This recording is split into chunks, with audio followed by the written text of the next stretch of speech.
Oke, bertemu lagi kembali dengan Mister BT. Kali ini kita akan membahas tentang penilaian umum atau penarik kesimpulan. Nah, sebelum kita membahas soalnya, saya jelaskan dulu trik atau caranya untuk menjawab soal penalaran berikut. Nanti yang pertama kita akan membahas ada kata term umum, term khusus. Kalau term umum itu ada kata-kata semua, setiap berarti dia term umum. Nah, ada term khusus itu ada beberapa, adalah, sebagian. Ini merupakan term khusus. Nah, ada ketentuannya. Jika term umum ketemu sama term umum, maka hasilnya adalah term umum. Ya, kalau term umum ketemu sama term khusus, maka hasilnya term khusus. Dan term khusus ketemu sama term umum, maka hasilnya adalah term khusus. Nah, kalau seandainya term khusus ketemu sama term khusus, maka tidak dapat disimpulkan. Itu yang pertama. Berikutnya, kita akan bahas tentang silogisme. Silogisme ini seperti ini, jika ada P, maka Q, dan Q, maka R, maka Q-nya ini bisa ini bisa dihapuskan, ini P ya, bisa dihapuskan, maka kesimpulannya adalah P maka Q ya, P maka R, ya, P maka R, itu ya. Kemudian kalau ada nanti modul ponens, ini P maka Q, kemudian premis yang keduanya adalah P, maka kesimpulannya adalah Q. Ya. Kemudian ada modulus tolens, jika P maka Q, kemudian premis keduanya ingkaran dari Q, maka kesimpulannya adalah ingkaran dari P. Oke, biar lebih jelas kita langsung saja ke contoh soal. Nomor 1.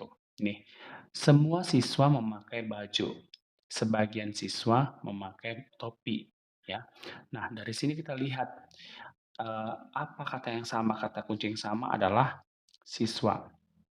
Sudah, siswa. Kita lihat di sini kata-kata siswanya.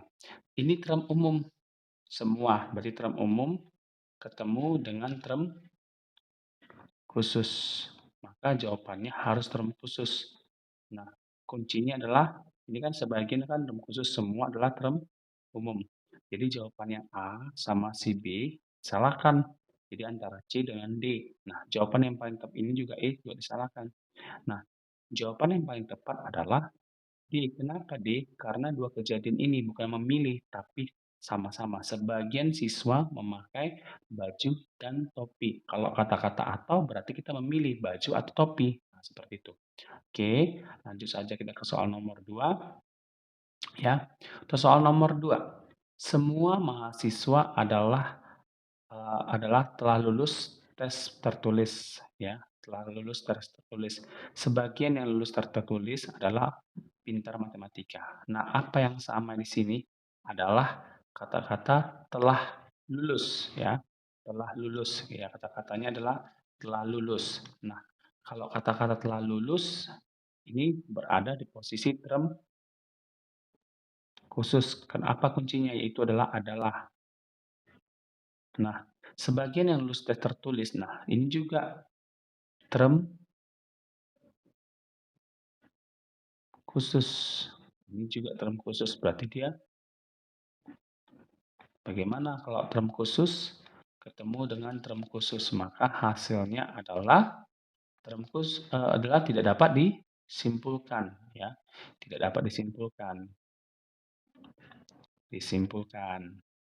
Maka jawabannya itu adalah entok.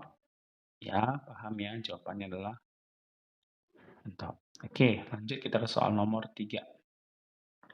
Semua perawat terampil dalam menyuntik. Sebagian perawat dapat memberi obat. Nah, coba kita lihat ini term apa ini yang kata-kata yang sama, yaitu adalah katanya adalah perawat. Oke, perawat kata yang sama. Coba lihat di depannya ada term umum, ya. Ini umum, ini khusus. Maka jawaban dari sini adalah term khusus. Term khusus kita cari mana kata-katanya, itu ada kata-kata sebagian B dan C, ya. Si A, si D sama si E disalahkan. A, ya, kemudian D, E disalahkan, maka jawabannya antara B dan C. Nah, kita lihat lagi ada kata kuncinya. Kalau dia ada kata-kata dan, berarti itulah jawabannya. Ini dia. Ya, sebagian perawat terampil dalam menyuntik dan dapat memberikan obat. Maka jawaban yang paling tepat adalah B. Oke, jelas ya. Lanjut ke soal nomor 4. Semua CPNS harus mengikuti tes SKD. Semua CPNS mengikuti tes SKD. Semua yang mengikuti tes SKD telah lulus administrasi. Lihat, ini yang kata kuncinya adalah mengikuti. Mengikuti tes SKD. Berarti dia term umum. Semua yang mengikuti SKD, nah ini juga term umum. Oke, term umum.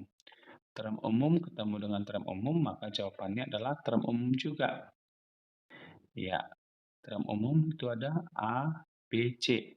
Berarti si D dan si E kita salahkan. Nah, coba kita lihat. Ada tanda kuncinya. Ya, semua yang lulus administrasi adalah CPNS. Lihat dulu. Semua yang mengikuti SKD adalah CPNS.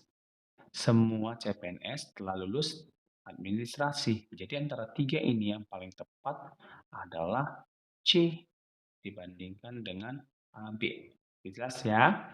Nah, berikutnya lagi contoh soal nomor 5. Jika Tati menjual mie sop, maka Isayat kredit baju. Berarti ini berarti P, kita jadikan sebagai P, ya. Sedang ini kita jadikan sebagai Q, ya. Ini P, Q, ya.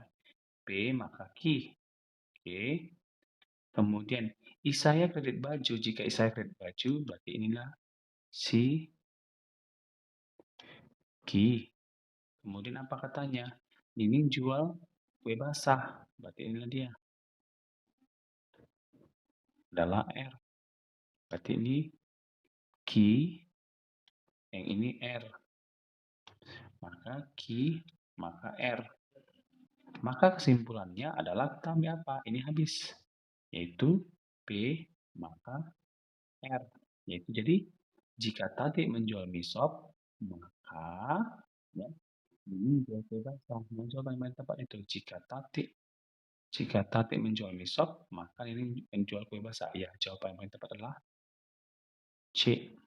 Jelas ya? Berikut kita ke soal nomor 6. Nomor 6. Beberapa pedagang mengalami kerugian. Beberapa pedagang mengalami kerugian. Semua yang pernah mengalami kerugian akan sukses. Oke, kata kuncinya adalah mengalami kerugian. Oke, mengalami kerugian. Ya, kemudian ya semua yang pernah mengalami kerugian ini juga mengalami kerugian.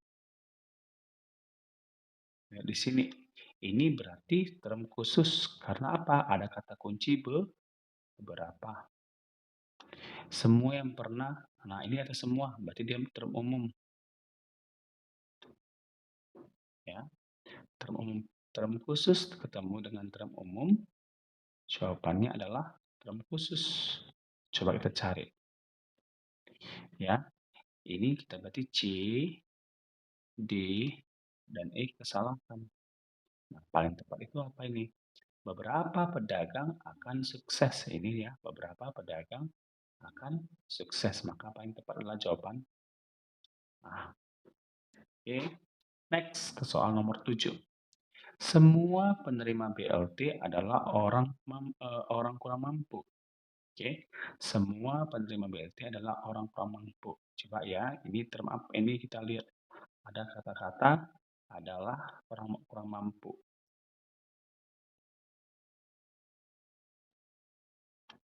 Ini term khusus. Romeo terkena PHK dan termasuk orang kurang mampu. Nah, ini juga berada di belakang ini. Kita lihat di sini tidak ada kata-kata semua. Berarti dia term khusus. Kalau term khusus ketemu dalam term khusus, maka jawabannya adalah E. Jelas ya? Oke, lanjut kita ke soal nomor 8. Beberapa pilot berpenghasilan tinggi. beberapa pilot penghasilan tinggi. Semua orang kaya mempunyai mobil mewah. Nah, nggak ada kata kuncinya. Bagaimana ini? Nah, kalau tidak ada kata kuncinya, ya, kata kunci dari premis pertama dan premis kedua, berarti tidak ada hubungan antara premis pertama dan premis kedua. Oleh karena itu, jawaban yang paling tepat di sini adalah tidak dapat disimpulkan karena tidak ada hubungan. Oke, paham ya? Next, kita ke soal nomor 9. Untuk soal nomor 9, oh, kelewatan. Jika Santoso bermain bola, ya, ini kita buat jadi sebagai P, maka Bambang akan menjadi penyerang. Ini sebagai Q. Berarti kita buat perlu formatnya P, maka Q. Bambang menjadi penyerang. Ya, berarti dia Q. Maka apa ini? Maka Santoso akan menjadi penjaga gawang. Berarti dia R. Oke. Ya. Ini P, ini Q. Yang ini adalah R. Bambang dan Santoso adalah sahabat akrab yang berprofesi sebagai pemain bola. Nah, pemain bola berarti ini apa nih? Kita cari dulu nih, hasilnya ini apa nih? P maka R, pemain bola. Kalau pemain bola berarti sama dengan P. Maka kesimpulannya adalah P maka. Kalau P maka R, kemudian P lagi kembali. Maka jawaban yang paling tepat di sini apa? Yuk. Nah, maka jawaban di sini yang paling tepat adalah R. R tadi apa? Santoso akan menjadi penjaga gawang. Mana itu? Santoso akan menjadi penjaga gawang. Yaitu A. Oke, gas ya. Ke soal nomor 10. Jika Nurul memakai baju putih, oke, Nurul memakai baju putih, maka Arum memakai baju kuning. Ya, berarti kita misalkan ini adalah P. Ya, kemudian Arum memakai baju kuning adalah Q. P maka Q. Ya, kemudian Arum tidak suka memakai baju kuning dan tidak memiliki baju kuning. Otomatis dia nggak mungkin dia pakai baju kuning gitu aja ya. Tidak mungkin pakai baju kuning. Berarti ingkaran Q. Nah, maka jawaban ini apa? Ini berarti ingkaran P. Ingkaran P kita apa? Berarti Nurul tidak memakai baju putih. Nurul tidak memakai baju putih. Yaitu D jawabannya. Oke, soal terakhir. Ada 11 soal ya kita buat. Terakhir kita buat dulu. Nah, jika Lala datang terlambat, maka akan mendapat SP1. Oke, ini kita bisa, berarti si Lala datang terlambat ini kita buat adalah sebagai P. Nah, kemudian akan mendapat SP1 ini adalah Q. Ya, P maka Q. Ya, P maka Q. Kemudian berikutnya lagi, Lala adalah pegawai teladan dan tidak pernah terlambat. Kalau tidak pernah terlambat berarti dia apa ini? Ya, tidak pernah sekalipun dia terlambat. Berarti si Lala ingkaran P. Nah, ingkaran P ini bagaimana?